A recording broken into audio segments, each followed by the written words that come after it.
देवराजसेव्यमानपावनाङ्घ्रि पङ्कजं व्यालयज्ञसूत्रमिन्दशेखरं कृपाकरं नारदादिदिग्वृन्दवन्दितुं दिगम्बरं काशिकापुरादिनाथकालभैरवं भजे। भानुकोटिभास्वरं भवाद्वितारकं परं नीलकण्ठमिष्टतार्धदायकं त्रिलोचनं कालकालमम्बुजाक्षमक्षसालमक्षरं काशिकापुरादिनाथकालभैरवं भजे।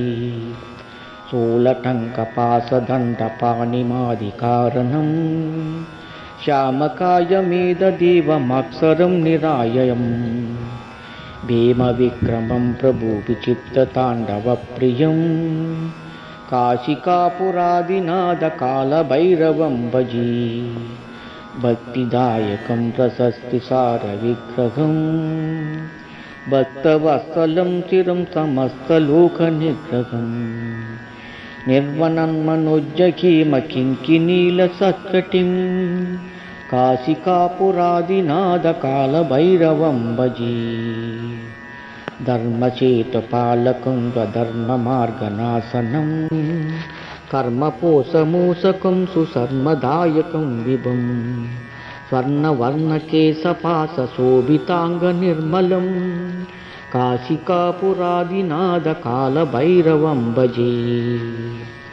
रत्नपादुकाप्रभद्विरामपादयुग्धकं नित्यमद्वितीयमिष्टदैवतं निरञ्जनं मृत्युदर्पणासनं करालदुष्टभीषणं काशिकापुरादिनाथकालभैरवं भजे।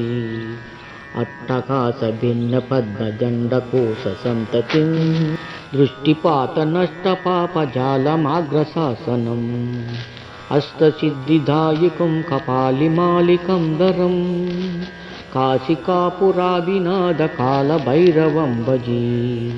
भूतसङ्कनायकं विशालकीर्तिदायकं काशीवासलोकपुण्यपापशोधकं विभुं नीतिमार्गकोविदं पुरातनं जगद्विभुं काशिकापुरादिनाथकालभैरवं भजे।